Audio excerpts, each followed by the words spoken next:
먼저 하나님 말씀 봉독한 뒤에 말씀 나누도록 하겠습니다. 하나님 말씀 로마서 12장 1절부터 8절까지입니다.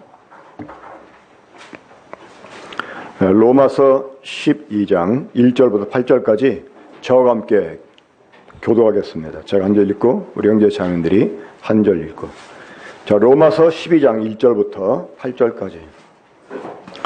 그러므로 형제들아, 내가 하나님의 모든 자비하심으로 너희를 권하노니 너희 몸을 하나님이 기뻐하시는 거룩한 산 제사로 드리라. 이는 너희가 드릴 영적 예배니라. 너희는 이 세대를 못 바쳐가지고 오직 마음을 새롭게 함으로 변화를 받아 하나님의 선하시고 기뻐하시고 온전하신 뜻이 무엇인지 분별하도록 하라.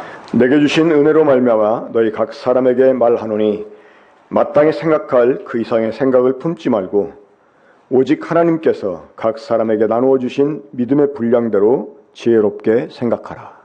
우리가 한 몸에 많은 지체를 가졌으나 모든 지체가 같은 기능을 가진 것이 아니니 이와 같이 우리 많은 사람이 그리스도 안에서 한 몸이 되어 서로 지체가 되었느니라. 우리에게 주신 은혜로 받은 자가 각각 다르니 혹 예언이면 믿음의 그 주제로 혹 섬기는 일이면 섬기는 일로, 혹 가르치는 자면 가르치는 일로, 혹 위로하는 자면 위로하는 일로, 구제하는 자는 시험시험으로, 다스리는 자는 부지런함으로, 무기를 베푸는 자는 즐거움으로 할 것이라.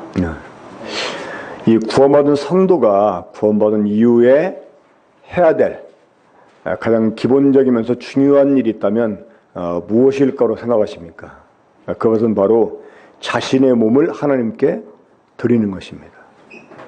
자, 이와 같은 그 이유에 대해서 사도 바울 로마서 6장에서 오람 6장 보겠습니다. 로마서 6장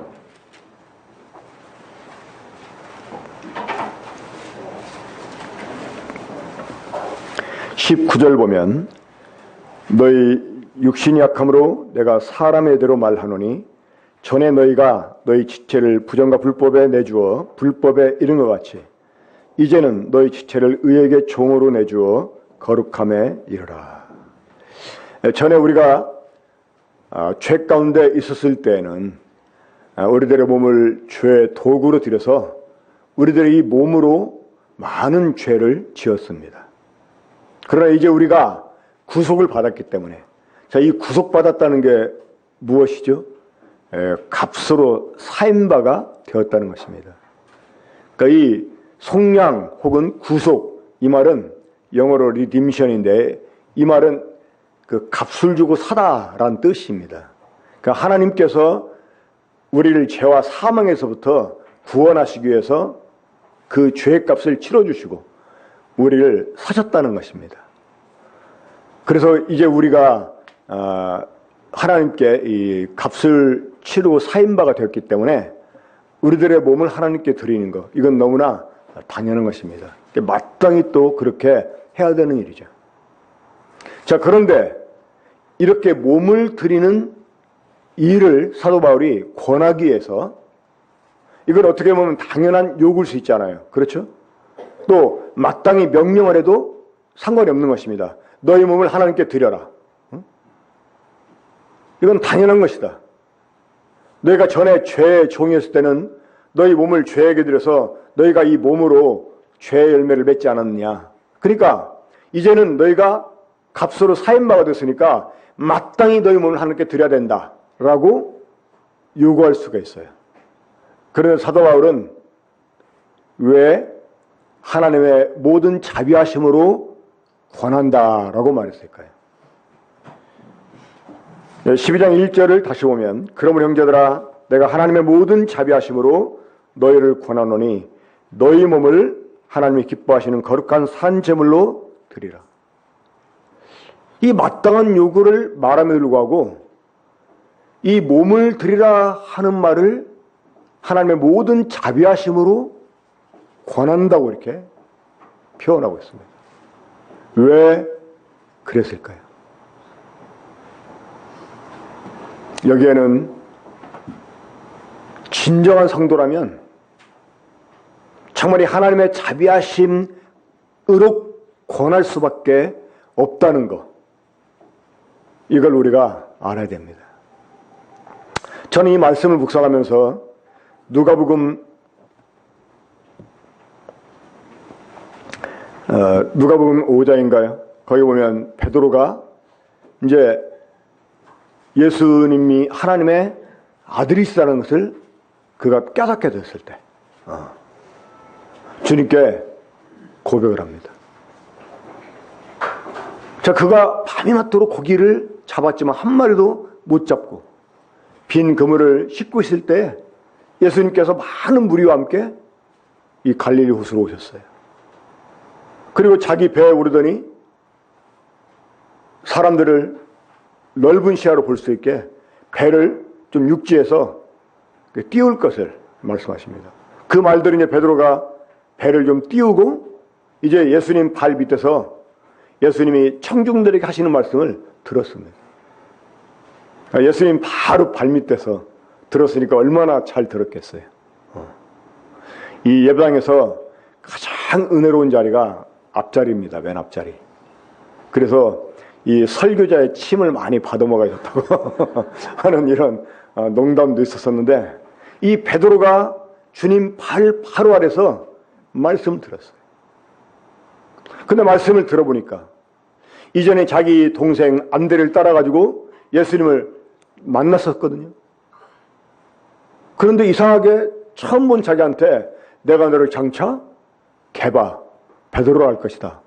그 이름을 지어주신 것도 좀 희한했는데 그날 말씀 들어보니까 그간에 자기가 유대인 회당에 나가서 율법 교사들이 또 바리새인들이 하는 이런 가르침과는 전혀 차원이 다른 거예요. 또 주님이 그런 주님이 깊은 곳에 가서 그물을 내라고 하는데 그때 배로 그물을 쳐서 고기를 잡는 데는 이 깊이에 한계가 있었어요. 밑에 추가 달린 그물을 내려서 삥 눌러 쳐가지고 이거를 끌어 모아가지고 거기에 이제 가둬진 고기를 잡는 건데 이게 바닥에까지 안다면 끌어 모을 수가 없어요. 다 그 사이에 고기들이 빠져나갑니다. 아마 투망을 던져본 경험 있는 사람은 제가 하는 말이 뭔 말인지 이해하실 거예요. 근데 그 주님의 권세 있는 가르침을 들었던 베드로가 이 주님의 말씀을 거역할 수가 없었어요. 어부의 경험으로 하면 이치 안 맞는 말인데 그가 주님께 그렇게 말합니다. 내가 선생님 말씀 의지해서 내려보겠습니다. 그런데 놀라운 일이 발생했습니다. 지금까지 한 번도 잡아보지 못한 수많은 고기를 잡은 거예요. 혼자 끌어당길 수 없는. 그래서 자신의 동업자인 요한과 야고보를 부르게 되고 둘이서 이제 그 고기를 그물을 끌어서 고기를 잡았는데 2배 가득 채울 만큼. 거기에서 베드로가 깨닫습니다. 이분은 자기 동생이 말한 대로 메시아구나. 그때 베드로가 주님께 뭐라고 고백했죠? 주여 나를 떠나소서. 나는 죄인이로소이다. 정말 주님 앞에서 이 천재주제신 이 주인 앞에서 자기 자신이 죄인이라는 사실을 깨달은 사람은 감히 주님께 내 안에 들어달라고 요구할 수 없을 거예요. 베드로가 아담이 하나님을 범죄한 이후에 처음 만나게 됐을 때 어떤 반응 보였습니까? 숨었습니다. 오히려 죄인들은 빛 앞에 나타나기를 싫어합니다. 이 베드로는 주님이 어떤 분임을 알았을 때 자기 자신을 보게 되고 그런 자기 자신을 보았을 때 감히 그런 주님을 감당할 수가 없었어요. 자, 모든 자비하심으로 권하노니 너희 몸을 하나님이 기뻐하시는 거룩한 산채물로 드리라. 이 마땅한 요구를 왜 사도 바울은 하나님의 모든 자비하심으로 권했을까요? 이게 정상적인 성도라면 진짜 하나님의 은혜가 무엇인지를 안다면 내가 구원받은 것이 내 어떤 행위로 받은 게 아니라 전적인 하나님의 은혜로 됐다는 사실을 아는 사람은 감히 자기 몸을 하나님께 드리겠다 이렇게 말할 수가 없습니다. 우리 몸을 하나님께 드려요? 내가 내 자신을 하나님께 드렸다고 자랑해요? 오히려 우리가 우리 몸을 하나님께 드리는 것은요, 하나님께 무례한 죄가 될 수 있어요. 우리 몸은 어떤 몸이었습니까? 죄의 몸이었어요. 사망의 몸이었어요. 이사야에서 보게 되면 하나님 이스라엘 책망하실 때 머리부터 발끝까지 상한 것이 없다라고, 다 상처뿐이라고 말씀했어요. 그런 더러운 몸을 하나님께 드린다? 이게 하나님께 영광이 되겠습니까? 우리가 우리 거 하나님께 좀 드렸다고 뿌듯해하고 자랑스러워하고, 오히려 객관적으로 보면 이게 하나님께 창피한 일이 될 수 있어요.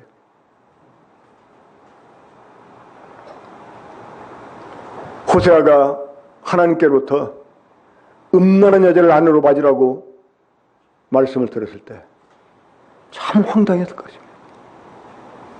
하지만 하나님이 자기를 통해서 이스라엘 가운데 하나님의 어떤 메시지를 그걸 통해 나타내 주실 거라는 이런 생각 때문에 그런 여자를 취합니다. 근데 예상했던 대로 여자가 다른 남자와 또 도망을 가요. 하나님이 다시 데려오래. 또 다시 돈을 주고 데려옵니다. 아마 그러기를 숱하게 반복했을 거예요. 자, 만약에 고멜이, 이 후세에 아니던 고멜이 양심 있는 여자라면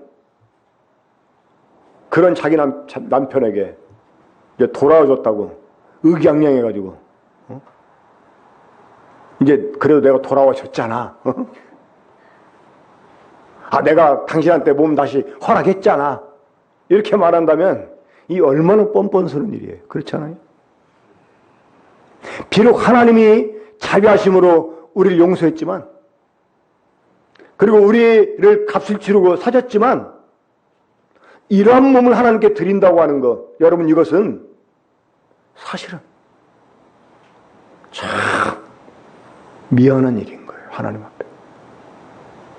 그러니까 정상적인 성도라면 이런 생각을 해야 돼요. 어떻게 내가 감히 이런 내 몸을 하나님께 드릴 수가 있냐는 거예요. 여러분 그렇게 생각하지 않으십니까? 몸으로 뭔가 주님 좀 섬겼다고, 주님을 위해서 뭔가 몸을 했다고, 이게 자랑할 거리 아니라는 거예요. 그래서 이런 생각을 가진 사람들이 어떻게 내 몸을 하나님께 드릴 수가 있느냐. 그래서 주저할 수 있는 거예요. 그래서 사도 바울은 성도들에게 몸을 드리라 권면할 때 하나님의 모든 자비하심으로 구하는 것입니다. 비록 우리의 몸은 죄로 인해서 더러워진 이런 몸이었었지만, 그러나 하나님의 자비하심이 우리를 구속해 주셨기 때문에. 그리고 히브리서 10장을 보게 되면 이런 말씀이 있습니다. 너희 몸을 맑은 물로 씻었으니. 우리 주님 십자가에서 피만 흘리신 게 아닙니다. 물도 흘리셨어요. 우리들의 죄값을 치르기 위해서 주님이 피만 흘린 게 아니고 우리를 깨끗하게 하시기 위해서 물도 흘리셨어요. 너희 몸을 맑은 물로 씻었으니. 이 하나님의 자비하심이 우리를 죄에서부터 건져내 주시고 우리를 다시 받으시기 위해서 우리를 깨끗하게 씻으셨다는 것입니다. 비록 과거를 생각하면 어떻게 감히 이런 우리 몸을 하나님께 드릴 수가 있느냐라고 생각할 수 있지만, 여전히 지금도 하나님의 자비하심이 우리에게 있기 때문에 비록 송구스럽지만, 참 하나님께 이런 몸을 드린다는 것이 너무나 죄송스럽지만 우리가 우리들의 몸을 하나님께 산제물로 드리게 되면 하나님은 그것을 기뻐하신다는 거예요. 그러니까 괜찮아. 이미 하나님의 자비하심이 죄인인 우리까지 받았잖아. 그러니까 너의 몸을 드려도 괜찮아. 오히려 하나님이 기꺼이 받으실 거야. 지금 이런 의도에서 자비하심으로 구원한다고 표현한 것입니다. 이해가 되십니까? 그러니까 몸을 드렸다고 자랑할 일 아닙니다. 스스로 부뚜하게 생각해가지고 거만 떨 일이 아닙니다. 오히려 받아 주신 것만 해도 감사한 거예요. 받아 주신 것. 자, 자비하심으로 구원한 두 번째 이유가 있습니다.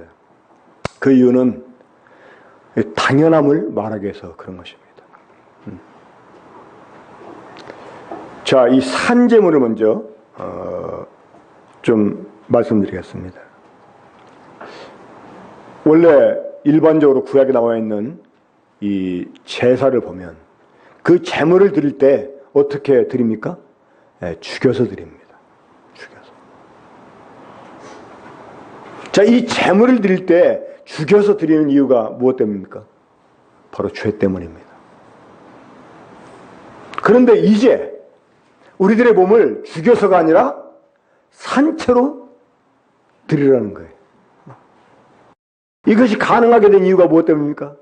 이미 주님이 우리를 대신해서 우리의 모든 죄를 짊어지고 마땅히 죽어야 될 우리를 대신해서 자기 자신을 죽은 제물로 드렸기 때문에 그런 것입니다. 그리고 그의 부활로 말미암아 우리가 이제 거듭나서 더 이상 죽을 필요가 없게 됐어요. 그렇죠? 그래서 이제 우리가 우리 몸을 하나님께 산 제물로 드릴 수가 있게 됐다는 거예요. 그리고 그 이전에 우리 사람이 범죄하기 이전에 하나님은 사실 우리들의 몸을 산 제물로 하나님께 드리기를 원했어요. 하지만 인간은 실패했죠. 하지만 하나님의 자비하심이 우리를 포기치 않고 우리를 다시 구속해 주셔서 이제 우리들의 몸을 산 제물로 하나님께 드릴 수 있게 해주셨다는 것입니다. 하나님의 자비하심. 그러니까 이러한 이유 때문에 우리가 마땅히 우리들의 몸을 하나님께 드려야 된다는 것입니다. 저희 산제물과 관계에서 이 산제물로 우리 몸을 드리는 것은 이제 우리말 성경에는 영적 예배다라고 번역을 했는데 이 영적 예배라는 번역보다는 사실 영적 섬김이다라고 번역하는 게 더 바른 그런 번역이 될 수 있습니다. 그 헬라어로 라트레이아라는 말이 사용이 되는데 이 말의 원 뜻은 섬기다라는 뜻입니다. 이게 이제 종교적인 의미로 더 이렇게 발전이 되면서 예배라는 말로도 사용이 되었습니다만은 사실은 이 예배라는 말보다는 섬김. 그 마귀가 주님을 시험할 때 이 세상의 영광을 보여주면서 주님께 뭘 요구했습니까? 내게 절하라. 그럼 내가 이 세상 모든 것 너에게 주겠다. 그렇게 말하잖아요. 그때 우리 주님이 뭐라고 대답하시면서 이 사탄의 말을 물리치십니까? 다만 주 너의 하나님을 경배하고 그를 섬기라. 그러니까 이 경배와 섬김은 다릅니다. 그러니까 우리가 우리들의 몸을 산 제물로 하나님께 드린다고 하는 것은 영적 섬김이다 이렇게 말할 수가 있어요. 그러니까 우리가 우리들의 몸을 하나님께 산 제물로 드려야 되는 이유가 무엇 때문입니까? 이 몸으로 하나님의 일을 행하기 위해서. 그러니까 영적 예배라는 표현보다는 영적 섬김이다 이렇게 말하는 것이 더 합당합니다.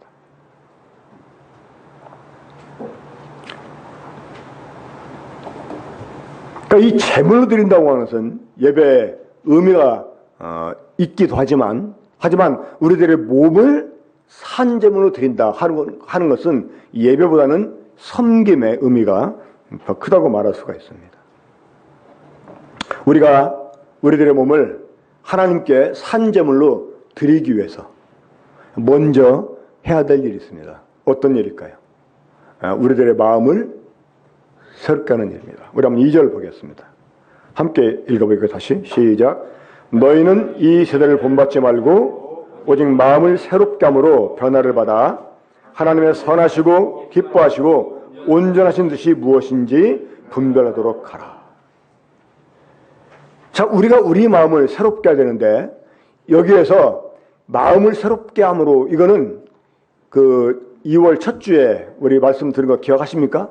에베소 4장 23절 심령이 새롭게 되어라는 이 표현. 그 심령이 새롭게 되어 이거하고 지금 오늘 로마서 12장 2절에서 마음을 새롭게 함으로 이것은 전혀 의미가 다른 말씀입니다. 그 에베소 4장 23절에서 심령이 새롭게 되어 하는 것은 마음과 영이 새롭게 되어, 이거는 좀 더 근본적인 이런 표현이죠. 우리가 새 언약을 통해서 우리 주 그리스도의 피로 말미암은 이 새 언약을 통해서 우리가 이제 거듭남으로 우리 마음과 영이 새롭게 되어지는, 이걸 의미한다면 이 로마서 12장 2절에서 마음을 새롭게 함으로 라는 말에서 이 마음은 에베소 4장 23절에서 말씀하는 마음이 아닙니다. 이 헬라어에는 마음을 가리키는 단어가 많이 있어요. 그 중에서 우리가 흔히 이 심장을 딱 가리키면서 마음 이렇게 말하잖아요. 자, 이걸 영어로 뭐라고 하죠? heart.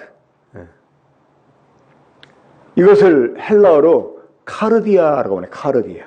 한번 같이 발음해 볼까요? 카르디아. 근데 이 영어에 마음을 가리키는 또 다른 말이 있습니다. 이제 그거는 가슴을 가리키지 않고 이 머리를 가리켜요. 그것을 뭐라고 하냐면 마인드라고 해요. 마인드. 근데 이 마인드를 가리키는 헬라어가 있습니다. 그게 뭐냐면 누스입니다. 누스. 한번 같이 한번 발음해 보세요. 누스. 네, 누스. 로마서 10장 2절에서 마음을 새롭게 함으로 할 때 그 마음은 누스입니다. 카르디아가 아니고 누스예요. 그러면 누스는 뭐냐? 이성적인 사고방식을 가리킵니다. 뭔가 하트, 머리로 말고 가슴으로 이렇게 말하잖아요. 이거는 좀, 하트는 약간 감성적인 요소가 있어요. 근데 마인드는, 이 누스는 이성적인 사고방식이에요. 이성적인 사고. 그러니까 이 마음을 새롭게 함으로, 다시 말해서 누스를 새롭게 함으로 변화를 받아, 이 말씀은 무슨 의미냐? 우리들의 사고방식의 변화가 있어야 되는 것입니다. 그 앞에 어떤 말씀이 있었어요? 이 세대를 본받지 말고. 그러니까 이 세대의 사고방식이 아니라 우리가 주님 안에서 새로운 사고방식을 가져야 된다는 거예요. 우리들의 몸을 하나님께 산 제물로 드려서 이 몸으로 하나님을 섬기는 일을 하려면 무엇보다 우리들의 이 사고방식이 변화가 돼야 된다는 것입니다. 이해가 되십니까? 이 세대의 사고방식으로 교회에 갖고 돌아가지고 하나님을 섬기게 되면 이 문제가 생기는 거예요. 그러니까 이 사고방식에 변화가 있어야 돼요. 그러면 우리들의 사고방식이 변환이 되면 어떻게 될까요? 그제서 우리가 하나님의 선하시고 기뻐하시고 온전하신 뜻이 무엇인지를 이해할 수 있게 됩니다. 우리들의 마음에 이 사고방식이 이렇게 변화가 되지 않으면 하나님의 뜻을 제대로 이해할 수가 없어요. 자, 하나님의 선하시고 기뻐하시고 온전하신 뜻이 무엇을 가리킬까요? 여기서 선하다는 말은 다른 말로 좋다라는 말입니다. 영어로 good 하면 좋다 그 말이죠. 하지만 또 good man 그러면 이제 선한 사람 이렇게 말하잖아요. 그러니까 이 하나님의 선하신 뜻은 뭐냐? 하나님이 좋게 여기시는 뜻입니다. 그럼 기뻐한다는 것은 이 하나님이 좋게 여기시는 거에서 더 나아가서 하나님을 만족스럽게 하는 뜻을 말합니다. 그러면 완전하신 뜻은 무엇일까? 완전하다는 것은 그게 더 성숙이 돼서 완전함에 이르는 그걸 말하는 것입니다. 하나님이 좋게 여기시는 뜻, 하나님이 만족스럽게 생각하시는 뜻, 그게 더 막 숙성이 돼가지고, 그러니까 이 완전이라는 말은요, 성숙함 이런 의미도 있습니다. 그러니까 이게 더 성숙해져서 거의 이 퍼펙트함에 이르는, 그게 완전하다 하는 의미가 됩니다. 이런 뜻을 우리가 분별해야 됩니다. 자, 그러면 그 하나님의 선하시고 기뻐하시고 온전하신 뜻을 우리가 한마디로 말하면 그 뜻은 무엇일까요? 바로 하나님의 처소가 되는 그리스도의 몸을 세워가는 것입니다. 에베소 1장을 보면 하나님이 창세전에 교회를 예정하십니다. 그 에베소를 쭉 읽어보면 그게 교회였다는 것을 알게 됩니다. 이 교회는 그리스도의 몸이고 또 하나님이 거하시는 처소가 됩니다. 이 교회가 완성이 돼야지만 하나님 나라가 임하게 됩니다. 이 완성된 교회 가운데 하나님이 자신의 전부를 가지고 들어오셔서 이 만물을 교회와 더불어 통치하세요. 그게 하나님의 나라입니다. 이런 목적 때문에 하나님의 교회를 예정하시고 교회를 이루어가시는 거예요. 그러니까 하나님의 선하신 뜻, 하나님의 기뻐하시는 뜻, 하나님의 온전한 뜻이 뭐냐? 바로 하나님의 교회를 세워가는 거예요. 이것을 위해서 우리들의 몸이 드려야 됩니다. 그러니까 몸을 아무데나 드리는 게 아니에요. 옛날에 지금 동팀으로 선교사로 이렇게 계시는 박부정 교님이 저와 함께 성경을 이렇게 공부하기 위해서 군포에서 6개월 정도 방으로 가지고 계신 적이 있었어요. 아침 6시에 만나서 함께 큐티를 하고 또 큐티한 것 나누고 기도하고 또 성경 공부하고 아침도 안 먹고 그런 다음에 12시 되면 점심 먹고 나가서 전도하고 그랬었습니다. 근데 이제 그때 전심으로 주님을 섬기려고 했던 형제 한 분 있었는데 그분도 거기 이제 참여를 했어요. 근데 이 형제가 점심 먹고 나면 자꾸 예배당 뭔가를 막 이렇게 그러니까 뭐 게시판 같은 거라든가 뭐 자꾸 그런 데만 관심을 두고 그런 일 하려고 하면서 이 전도를 나가자면 전도를 안 나가려고 그래요.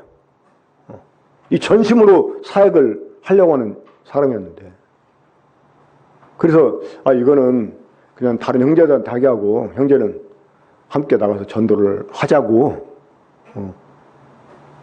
근데 이제 우리가 몸을 들여서 하나님을 섬기는 것도 각각 갖고 있는 직분과 은사에 따라서 그렇게 해야 되는 거예요.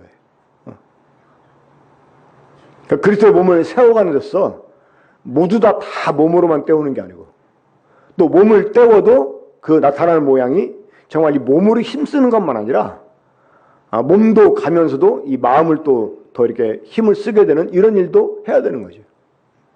그러니까 이 하나님의 온전하신 그 선하시고 기뻐하고 온전한 뜻이 무엇인지를 알게 되면 그 변화가 된 사고방식을 가지고 자신의 몸을 교회를 세워가는데 드리게 됩니다. 그러니까 그 뒤에 나오는 말씀이 그런 의미에서 나온 것입니다. 이 하나님의 뜻은 하나님의 처소인 그리스도의 몸, 곧 교회를 세워가는 것이라고 말씀드렸습니다. 하나님께서 이 일을 위해서 우리 모두에게 각각의 은사를 주셨습니다. 그리고 우리는 내가 가진 은사가 무엇인가 이걸 알아야 돼요. 그리고 그 은사가 무엇이든 간에 결코 교만하거나 또 위축되거나 할 필요가 없습니다. 각각 하나님이 각 사람의 믿음의 분량대로 은사를 주셨기 때문입니다. 그래서 일단은 우리가 어떤 자세를 가져야 되느냐, 주제 넘지 말고 제 분수를 알아야 됩니다. 한번 보겠습니다. 3절입니다. 내게 주신 은혜로 말미암아 너희 각 사람에게 말하노니 마땅히 생각할 그 이상의 생각을 품지 말고 오직 하나님께서 각 사람에게 나누신 믿음의 분량대로 지혜롭게 생각하라. 이 자신의 믿음의 분량을 생각해야 돼요. 자기 분수를 알아야 돼요. 이 주제넘게 믿음의 분량이 그렇게 안 되면서도 자꾸 믿음이 있는 척하는 사람들이 있어요. 이 자기 분수를 넘어서서 다른 사람을 가르치려고 하는 사람들이 있어요. 진짜 이 가르침의 은사를 가진 사람은요, 티나게 가르치지 않습니다. 왜요? 이 성숙한 교사는 자신에게 주어진 은사가 다른 사람을 섬기고 세우게 하려는 목적이 있다는 걸 알기 때문에 그 상대방이 거부감 없이 받을 수 있게 합니다.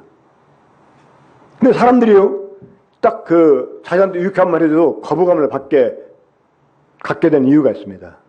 상대방이 자기를 가르치려고 한다 하는 것을 딱 느끼면 기분 나빠해요. 그래서 이 성숙한 교사는 그런 티가 나지 않게. 또 이제 약간 티를 내도 괜찮은 사람들이 있긴 해요. 이미 교회에서 그런 위치에 있는 사람들, 그런 이제 일꾼들이 있잖아요. 그런 사람들은 좀 티를 내도 이 사람 원래 그런 사람이니까 하고 사람들이 거부감을 받을 수가 있어요. 그러니까 이 자신의 분수에 맞게 자신의 믿음의 분량 안에서 자신에게 주어진 은사를 가지고 다른 사람을 섬겨서 교회가 세워지게 하는 이러한 일에 우리가 우리들의 몸을 들여야 된다는 거예요. 자, 사랑하는 여러분, 우리가 우리 몸으로 하나님을 섬긴다고 하는 것, 어떻게 섬기는 것입니까? 하나님 몸을 어떻게 섬깁니까? 하나님 보이십니까? 몸을 이렇게 하나님께 드리는 이게 보이냐는 거죠. 결국 하나님 섬긴다는 것은 뭐 하는 것입니까? 성도 섬기는 거예요. 사람 섬기는 거예요. 하나님을 위해서, 하나님의 이름으로.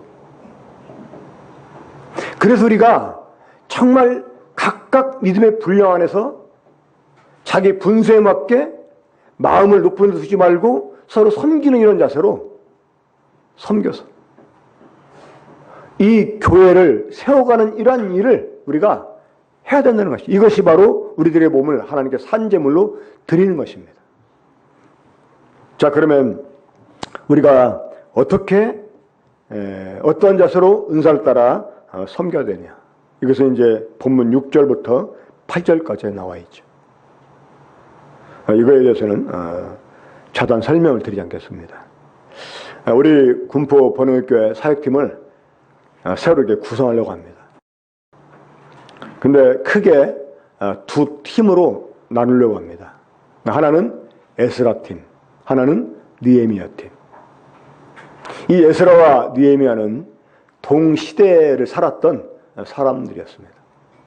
이 두 사람은 포로 생활을 끝마치고 예루살렘으로 귀환했을 때, 그때 한참 회복기에 들어선 유다를 섬겼던 이러한 지도자들이었습니다. 에스라는 학사 겸 제사장으로 성전에서 이제 이스라엘을 지도했고, 느헤미야는 총독으로서 이제 이스라엘을 이렇게 다스렸던 행정가로 지도를 했었습니다. 이 이스라엘 역사 가운데서 물론 이제 다윗과 솔로몬 때를 제외하고 어쩌면 영적으로 가장 바르게 유대 사회가 섰던 때가 이 시대였다고 말할 수가 있습니다. 많은 학자들이 성경에 나온 인물 가운데 가장 탁월한 행정가로 느헤미야를 꼽습니다. 그리고 가장 뛰어난 학자로 에스라를 꼽습니다. 그래서 이렇게 보면 이 성경 교사로서 하나님 섬기고 싶어하는 사람들이요, 갖는 영어 이름이 에스라. 아주 흔하게 사람들이 갖습니다. 이런 에스라처럼 되기 원해서. 그래서 우리 교회 이 사역팀을 둘로 나누는데 에스라 팀 그리고 느헤미야 팀. 이 에스라 팀은 교육, 또 전도, 예배 이 분야에서 이제 사역을 도모해 갈 거고, 또 이 느헤미야 팀은 목회, 또 행정, 여러 시설의 관리 이러한 것들 분야에서 사역을 해 갈 것입니다. 그래서 이제 편의상 우리 성도들을 양분을 해가지고 에스라 팀에 또 느헤미야 팀에 넣어놨는데, 오늘 그룹교제 대신 이 사역팀 모임을 가지려고 합니다. 거기에 구체적으로 이제 더 세분화해서 어떤 분야를 누가 또 책임지고 맡을지. 우리 성도들 숫자가 많지 않기 때문에 뭐 그 책임을 맡은 사람들만 그 일을 한다는 게 아니라 그런 사람들은 그 일을 계획하고 추진하면서 그런 일이 이제 될 수 있게 도모하는 사람들이고, 그런데 사실 일할 때는 우리 모두가 다 한 팀으로 일을 해야 되는 것이죠. 이 하나님의 자비하심으로 사도가 권한 대로 이제 우리 몸을 더 이상 쓸데없는 것에 들이지 말고 하나님께 산 제물로 드려서 우리가 이 몸으로 하나님을 섬겨서 하나님의 선하시고 기뻐하시고 온전히 쓰신 이 그리스도의 몸인 교회를 세워가는 일에 우리가 더 힘을 써야 되겠습니다. 주님이 이러한 일에 우리에게 복을 주시고 정말 열매를 풍성하게 주셔서 올해 한 해 지나고 난 뒤에는 정말 주님이 주신 그 풍요로 인해서 하나님께 영광을 돌릴 수 있는 우리 교회가 될 수 있게 되기를 바랍니다. 기도하겠습니다. 우리 사랑하시는 하나님 아버지, 죄의 도구였던 우리들의 몸을 이제 하나님이 기뻐하시는 거룩한 산제물로 드릴 수 있게 우리를 구속해 주신 것을 감사를 드립니다. 참 우리들의 모습을 보면 여전히 우리들의 몸을 하나님께 드리기에 미흡한 이런 저희들이어서 참 감히 하나님께 우리의 몸을 드린다는 것이 너무나 송구스럽지만 여전한 주의 자비하심이 우리 가운데 있기 때문에 이러한 저희들의 부족한 몸을 또 하나님이 기꺼이 참 받기를 기뻐하시오니 주님, 이제 우리가 우리들의 몸을 하나님께 드리옵나이다. 우리들의 사고방식을 바꿔주시옵소서. 그래서 하나님의 선하시고 기뻐하시고 온전한 뜻이 무엇인지를 우리가 바로 알아서 그 뜻대로 주의 몸인 교회를 세워가는 일에 우리들의 몸을 정말 즐겁게 헌신할 수 있게 주시길 바랍니다. 우리 모두에게 은사가 뭔지를 알게 해주시고 겸손함으로 자신의 믿음의 분량 안에서 서로를 섬겨 세워가는 그런 아름다운 일이 우리 교회 가운데 있게 주시길 바랍니다. 주님 말씀을 인하여 감사를 드리옵고 우리 주 예수님의 이름으로 기도합나이다. 아멘.